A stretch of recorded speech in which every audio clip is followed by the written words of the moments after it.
Salve, salve família, aqui é o Zoro do canal Pai dos Cortes. E no meu primeiro mês do digital eu já fiz mais de 10 mil reais só seguindo o que esse cara fala no curso dele. Então se você quer fazer dinheiro na internet e YouTube sem nem precisar aparecer, confere o primeiro link na descrição.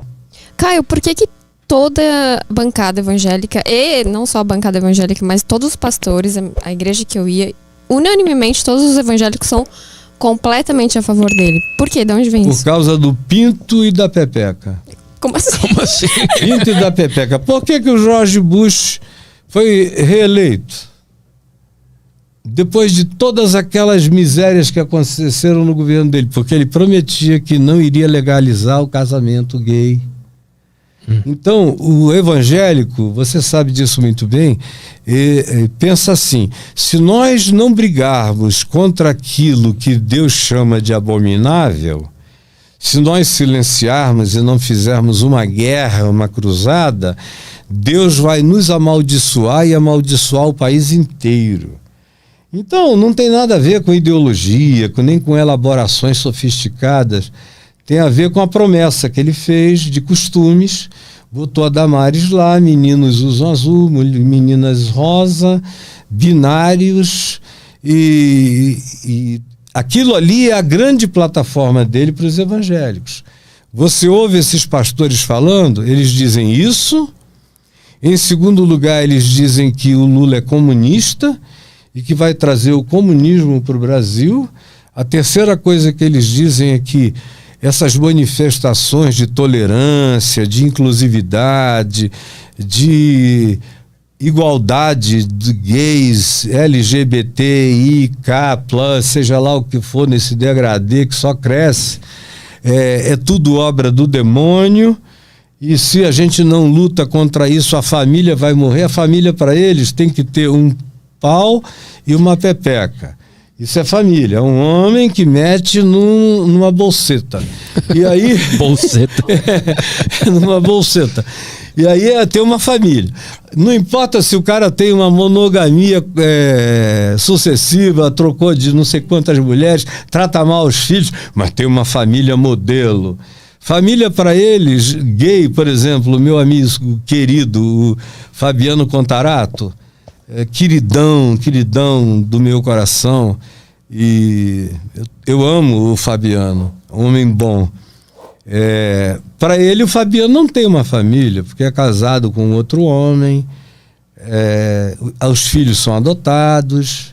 Quando eles começarem a ver, os evangélicos, duas mulheres terem filhos delas próprias, irem num banco de dados de sêmen, e cada uma delas pegar um sêmen do mesmo doador e tiverem filhos daquele sêmen que nasça parecido com elas, aí é que vai ser um pandemônio. O diabo entrou na genética, isso e aquilo.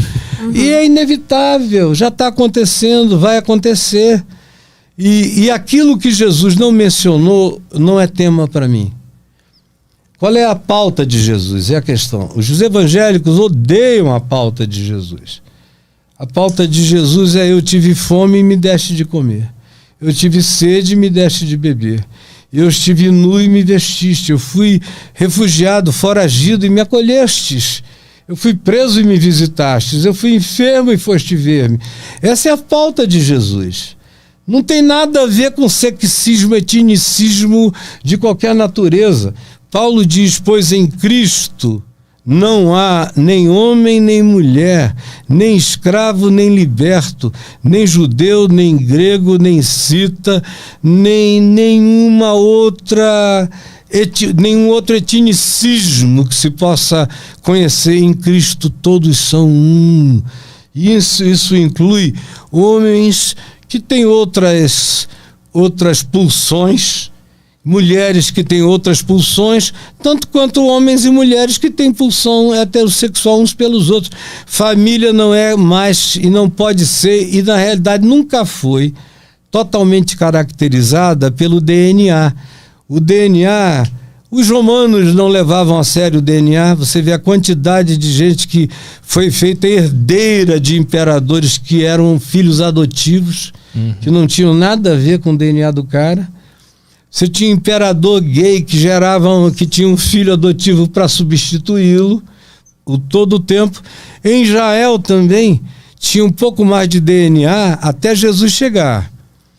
Com Jesus, tem aquela história de Marcos 3, que a Maria e os irmãos ouviram dizer que ele não tinha tempo nem para comer, nem para beber, que estava curando gente o dia inteiro, não dormia. Aí os irmãos disseram: olha, esse menino tá doido, mamãe. Aí a Maria disse: vamos lá prendê-lo. Tá escrito aí, leia aí Marcos 3. Aí diz que eles chegaram onde Jesus estava, aí Maria mandou um recado. Tava uma multidão que não dava nem para entrar, e ele lá dentro com um monte de gente. Aí Maria mandou dizer: diz para ele que a mãe e os irmãos dele estão aqui fora para ele vir aqui já já. Aí chegou lá, alguém deu esse recado. Aí ele olhou em volta, nos olhos de cada pessoa na sala, foi vendo, olhando, calmamente disse: minha mãe? Meus irmãos? Aqui está minha mãe. Para uma mulher da sala, para as mulheres da sala. E aqui estão os meus irmãos, pois minha mãe e meus irmãos são todos aqueles que ouvem a palavra do meu Pai e a praticam. Essas são as minhas mães e os meus irmãos. E aí Maria, que tinha filhos, porque Jesus era o primogênito, e se diz lá em Marcos, no capítulo 1, que José não transou com Maria até que ela desse à luz ao seu filho primogênito. E o resto dos evangelhos falam os nomes dos irmãos, das irmãs, de todo mundo. Isso aí foi um dogma que criaram já muitos séculos depois da Maria virginal, eternamente virginal. Mas é um dogma religioso que não se sustenta nem diante do que os judeus chamavam de bênção. Porque bênção para os judeus era poder ter filhos. Filhos eram o teu seguro de vida. Porque você ia ficar velho e os teus filhos iam cuidar de ti. Então, Jesus é que morrendo na cruz, Maria estava em pé lá, e Maria e várias mulheres, e João do lado dela. E Jesus, uma das últimas palavras de Jesus foi essa. Olhou para Maria e com o olho, né, ele estava crucificado, falou: eis aí o teu filho. E era João. Aí falou para João: eis aí a tua mãe. E o Evangelho diz que daquele dia em diante João a tomou e a levou para casa e foi filho dela, e ela foi mãe para ele até a morte dela. Ela morreu com ele e ele ficou velhinho e morreu exilado na ilha de Patmos como preso político, porque pregar o Evangelho no Império Romano era considerado um ato político, porque eles chamavam Jesus de Curios, de senhor, e Curios era só o imperador. E aí a mensagem do evangelho virava uma subversão política no Império Romano e a perseguição cantava solta. Então, cara, quem não entender a mudança e as mudanças, a gente deixou um planeta para trás, a gente já deixou vários aeões civilizatórios para trás e a gente entrou num outro. E eu creio que o Evangelho, Jesus disse: eis que eu estou convosco pelos séculos dos séculos, ou seja, pelos aeões dos aeões, por todas as mudanças civilizatórias, a minha pertinência, a minha presença estará com vocês. Então pode vir o que vier, eu vou ter palavra do Evangelho para qualquer geração enquanto eu viver. Agora eu estou até pedindo para viver muito. Teve um tempo que eu estava meio cansado. Eu disse: Senhor, me leva, que eu estou assim, estou meio cansado, é muita burrice e tal. Agora não, agora os meus netos estão me dando uma vontade enorme de passar dos 90, se eu conseguir. Sabe que quando o Felipe Heidrich veio aqui e contou a história dele, eu nunca tinha tido contato com a homofobia. Pra mim era só uma coisa que eu ouvia falar. Nos comentários de um corte específico eu vi muita gente revoltada com ele por ele ser gay e falar sobre Deus e religião. Eu nunca tinha visto isso e eu vi pela primeira vez. Ele e o de Simone, né? O namorado dele, o companheiro. Hoje de manhã eles me escreveram dizendo: a gente mudou para São Paulo. Eles têm aquele programa que eles fazem lá no YouTube, né? Eu fui um dos inauguradores lá daquele negócio e quebrei com os tabus. Eu fui dizendo para todo mundo, olha, eles estão aqui, eu estou aqui porque eu quero, não tem nada que nos separe, o meu filho mais velho é gay, a minha neta mais velha é gay e os outros netos não, mas e daí? Se fosse a família inteira? Não mudaria nada dentro de mim. Absolutamente nada. As minhas amigas trans queridíssimas, que eu só vejo mulher ali, por exemplo, a Rafa Vilela, que eu não sei se vocês conhecem, ela é uma pessoa legal para vocês chamarem aqui. A Rafinha, bonita, é uma mulher que nunca quis fazer a cirurgia de remoção peniana, mas ela é uma mulher linda, que tem uma voz feminina linda. E quem está bancando, ajudando a carreira dela agora é outra amiga, é a Cléo Pires, querida, está lá ajudando. E, rapaz, o mundo é muito melhor quando você vive com esse amor de Deus no coração. E todo mundo... Outro dia eu ia convidar o Bitar para fazer uma live comigo. Aí um monte de gente, não convida não, porque o senhor vai se queimar. Eu digo, Pablo cara, Bitar? O Pablo Bitar. Então eu falei, olha, eu sou um daqueles que foram jogados dentro da fornalha de fogo do rei Dario para queimar. A única coisa que queimou foram as cordas, porque eles foram jogados amarrados. Sadraque, Mesaque e Abedênego. Aí a Dario vai lá olhar e os vê dentro da fornalha passeando. Aí, não jogamos nós 3 homens amarrados na fornalha de fogo ardente 7 vezes mais acesa do que o normal? Aí o servo, sim, jogamos, senhor rei. Como é que eu vejo 4 homens andando entre eles? São 3 que jogamos e mais um. Agora, o 4º tem a semelhança do Filho de Deus. Eu acho isso maravilhoso, maravilhoso. Eu tinha, na época que eu ia na igreja, um amigo que ele era muito amigo mesmo, e eu sempre achei que ele era gay, mas ele não falava nada por conta da igreja e tal. Até que, pra mim, ele se revelou e tudo mais, e a gente conversava sobre isso. Na época, a minha cabeça tava intoxicada pela cura gay, né? Do Marcos Feliciano. Porque o que era muito pregado eram os ex-homossexuais, ex-prostituta, enfim. E aí o conselho totalmente errado que eu dei pra ele foi, fala com um dos pastores, tal. Coitado. E aí ele conversou tal. E assim, o cara, ele foi até um amorzinho com ele, mas ele também não sabia muito o que ele estava fazendo, né? Aí aquele conselho que todo líder dá, ora, né? Ora pra tirar isso de você. Enfim, o tempo passou, faz muito tempo, uns 5, 6 anos. Ele é ainda gay, mas ele nunca teve uma relação. Nem com homem, nem com mulher, por conta desse medo dele de fazer. É um gay eunuco, né? E eu lembro de uma frase que ele me falou que eu fiquei muito triste. Toda vez que eu lembro dela, eu fico muito triste. Ele falou, se Deus não me curar, eu espero que eu viva muito pouco. Porque viver assim é insuportável. Veja que miséria, né? E por mais que eu mando seus vídeos, eu falo com ele, ele não consegue tirar isso dele. Ele acha que é muito errado. Uma introjeção traumática poderosa dentro do rapaz, né? E um dos textos sobre gays, bem singelos, do Novo Testamento, está em Atos 8, que é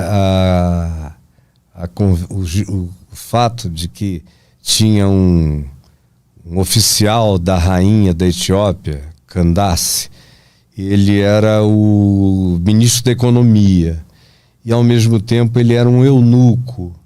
A gente sabe, como Jesus disse, Jesus tratou essa questão de uma maneira divina, né? Óbvio. Jesus disse que alguns nascem eunucos. Ele admitiu que pode haver uma genética alterada. E a gente vê pelas estatísticas que existe uma genética de alteração. Existem pessoas que têm ambos os sexos. Existem mulheres com clitóris tão grandes que chegam a ser penianos. Existem todos os tipos de variação sexual nos órgãos genitais. Pode haver. Então, e ele conhecia e sabia daqueles que nasciam assim, era genético. Ele disse: existem aqueles que os homens castram, que os homens fazem eunucos. Aí é o cara que tem o pênis removido, os testículos, para de produzir hormônio feminino, vai ficando com peitinho, a voz vai se alterando. Aqueles eram os caras que serviam também as rainhas, as concubinas do rei, não podiam ter vontade de pegar nenhuma, né? E existem aqueles que se fazem eunucos. São aqueles que têm geneticamente tudo normal, que não foram alterados de nenhum modo, mas que decidiram se tornar pessoas celibatárias por uma dedicação exclusiva ao reino de Deus. Como é o caso de Paulo. Paulo não tinha mulher nem filhos, ele se dedicou como um eunuco do reino de Deus, porque era um viajor que estava de cidade em cidade, não tinha família que pudesse acompanhar Paulo, era uma loucura. Prisões, espancamentos, o cara sofreu mais do que qualquer pessoa que eu conheça. Ele foi um que se fez eunuco por amor ao reino de Deus. Pedro não, era casado, tinha mulher, filhos e quase todos os outros. Mas Paulo fez essa dedicação. Então você tem a questão biológica, você tem a ação violenta dos abusivos que castravam, e você tem aquele que, por uma questão de consciência, diz: eu não quero me ocupar com o que eu não posso cuidar. Então eu não vou casar porque eu não terei como manter isso. Mas nunca é uma obrigação imposta. No terceiro caso, é uma escolha do indivíduo. Aí ele vive uma vida assexuada ou sem prática sexual. Então você tem a questão congênita, que já deveria cessar esse papo. O cara nasceu sem, nasceu com dois, nasceu trocado, isso do ponto de vista orgânico. Mas você também tem, e aí já é uma descoberta posterior, você tem a questão da sexualidade como degradê psíquico. Tem gente que tem organicamente todas as definições de um sexo binário, um ou outro, mas não se sentem pertencendo àquilo que o corpo deles definiu. Não se sentem. E são sinceras. Eu tive um primo que morreu agora com 69 anos, e que eu me lembro, meu Deus, ele tinha 3 anos quando eu nasci, e eu cresci com ele. A minha mãe e meu pai me diziam que ele pegava o sapato alto da minha tia, que ia para o tribunal todo dia, aí ela voltava, ele calçava o sapato, ele adorava passar o batom, se vestir de menino. O pai dele era um português duro. Meu filho, você não é mulher, meu filho, você é meu filho, você tem... E ele ficava ali, ele era um garoto gentil. Falou: tá bom, eu sei, pai. Mas ninguém conseguiu. Ele foi para todos os psicólogos que a família naquele tempo, há 60 e tantos anos, enviou, foi para Copacabana se tratar e voltava cada vez mais gay. E aí eu falava para ele: relaxa, João, relaxa, mano. Você é quem você é, eu te adoro, rapaz. Você machão, ia ser uma coisa horrorosa. Ainda bem que você é quem você é. E a vida inteira eu tratei assim, e todos os que foram meus amigos, os gays sempre me procuraram, porque eu sempre os acolhi. Antes de me converter, depois de me converter, e quanto mais velho eu fico, mais acolhedor eu me torno. E mais natural é para mim. Então, você tem casos genéticos, você tem casos de trauma, que às vezes na brincadeira eu chamo de trauma-gatizados, que são aqueles caras que optaram por aquilo que eventualmente, naturalmente não seria inclinação, mas foram abusados desde 3, 4 anos de idade até 20, 25. O cara desenvolve áreas erógenas de prazer. E aí o prazer já não é mais enfiar, o prazer é receber. E muda porque é psíquica a condição sexual, não é só biológica, ela precisa ser também psiquicamente harmonizada. O ser biológico tem que se harmonizar com o ser psicológico do indivíduo. E então, cura gay, eu só vejo a cura gay criar suicidas. Olha, todo ano eu recebo um monte de coisas a respeito das pessoas que se suicidaram e os filhos se suicidaram e os pais me contam. Não, ele era gay, mas ele tinha dúvida se eu iria acolhê-lo. Ele tinha dúvida, foi e se matou.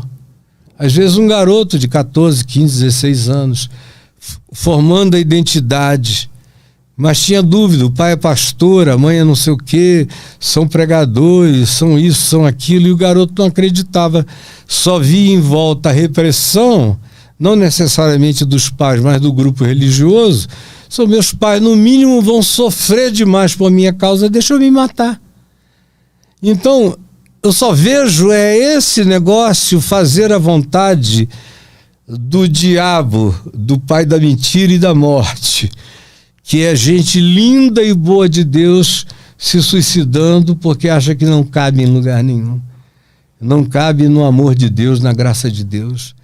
Então, eu trabalho contra isso. Eu quero que todo mundo desenvolva uma identidade sadia.